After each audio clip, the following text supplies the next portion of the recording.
দিয়েছেন। তিনি কিভাবে মন্ত্রী হয়েছেন যদি আপনি সেই কাহিনী শুনেন, ইটস এ প্রধানমন্ত্রীর একটা গিফট বলা যায়। আপনি জানেন? হ্যাঁ, অবশ্যই জানি। আমি আপনাকে শোনাবেন? অবশ্যই আমি আপনাকে শোনাচ্ছি। সেটা হলো যে এই যে মাননীয় প্রধানমন্ত্রী যখন বিরোধী দলীয় নেত্রী ছিলেন, সম্ভবত 2005, 4 অথবা 6 সনে আপনার মনে আছে উনি একবার চীন ভ্রমণে গেলেন। চীন ভ্রমণে যাওয়ার পরে ওখানে হ্যানজু নামে একটা প্রভিন্স আছে, সেখানে একটা লেক আছে, ওয়েস্ট লেক।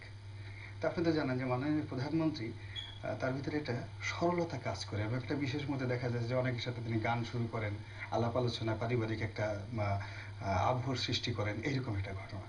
তো ওয়েস্ট লেকের ওই পরিবেশে গিয়ে হঠাৎ করে তার কি মনে হলো, তিনি বললেন যে একটা বাঁশি ম্যানেজ করো তো। তো সামহাও একটা বাঁশি ম্যানেজ করা হলো। সঙ্গে সাবির হোসেন চৌধুরী ছিলেন, উবায়দুল কাদের সাহেব ছিলেন এবং আমাদের আবুল হোসেন সাহেবও ছিলেন। তো প্রধানমন্ত্রী বললেন যে এ বাঁশিতে একজন ফু দেবো, তোমরা 3 জন দৌড় দিবে, দৌড়ে যে ফার্স্ট হবে তাকে আমি মন্ত্রী বানাবো। এখন যেহেতু প্রধানমন্ত্রী বলেছেন, উবায়দুল কাদের, আপনার সাবির হোসেন চৌধুরী অনেক যেহেতু কমপ্লাই করতে হয়, ওনারাও দৌড় দিলেন। কিন্তু আবুল হোসেন টুক ইট ভেরি সিরিয়াসলি। সে জোরে দৌড় দিলেন এবং দৌড় দিয়ে সত্যিই সে ফার্স্ট হল। এসে সে প্রধানমন্ত্রীকে বলতেছে যে আপনি আমাকে কমিটমেন্ট করেছেন আমাকে মন্ত্রী বানাতে এবং যোগাযোগ মন্ত্রী। আর প্রধানমন্ত্রী যতই বারবার বলেন না কেন যে আমি তোমার সাথে দুষ্টামি করেছি, আমি আর এখন বিরোধী দলীয় নেত্রীকে আগামীতে ক্ষমতা আসবো না আসবো তার কোনো ইয়াত্তা নেই, কী সব কথাবার্তা বলো। তো বলো যে না, আপনি হবেন এবং আমাকে কথা দিতে হবে যোগাযোগ মন্ত্রী। এবং উনি এমপি হওয়ার পরে সেই জিনিসটা আবার তাকে সেদিন থেকে কমিটমেন্ট নিয়ে আসছে এবং তাকে সেটা আবার তাকে স্মরণ করেছে মাননীয় প্রধানমন্ত্রীকে। এই হলো তার যোগাযোগ মন্ত্রী হওয়ার সত্যিকার ইতিহাস। এর বাইরে যে সমস্ত কথাবার্তা বলেন, যা কিছু বলেন, দিস নট দ্য রিয়ালিটি। আমরা তো কাছাকাছি থাকি, অনেক জিনিস ভাবি। মাননীয় যোগাযোগ মন্ত্রী নিজেকে এমনভাবে চিনেন যে আমরা আসলে তাকে ওইভাবে চিনি না। যেমন উনি সংসদে আমরা যখন প্রশ্ন করি তো উনি উত্তর দেন এবং সকলের নাম, আরবিতে নাম সেটার বাংলা অর্থ কি এটা উনি অনেকক্ষণ বসে বসে যাবেন এটার ব্যাখ্যা দেন। সমস্ত সংসদ এটা নিয়ে ঠাট্টা মস্কারা করে।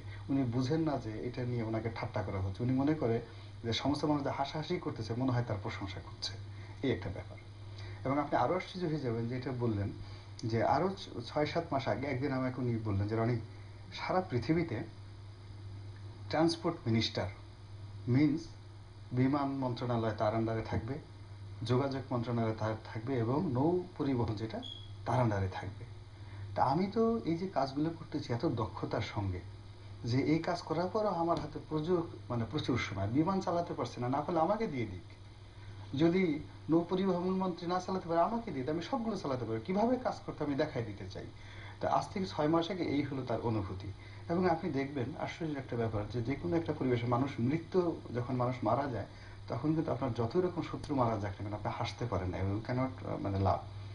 এত বড় একটা পদ্মা সেতুর নিয়ে যখন একটা কেলেঙ্কারি হলো, এত কিছু হলো, তিনি এয়ারপোর্টে নেমে সাংবাদিকদের সঙ্গে যেভাবে ভাব বিনিময় করছিলেন, তথ্য বিনিময় করছিলেন এবং হাসাহাসি করছিলেন, যে ভাবে সমস্ত মানুষ কিন্তু তার এই যে সেন্স অফ হিউমার, দায়িত্ব এবং কাণ্ড জ্ঞান নিয়ে অনেকে কিন্তু প্রশ্ন করেছে। আলটিমেটলি এই যে একজন ব্যক্তি বিশেষের কারণে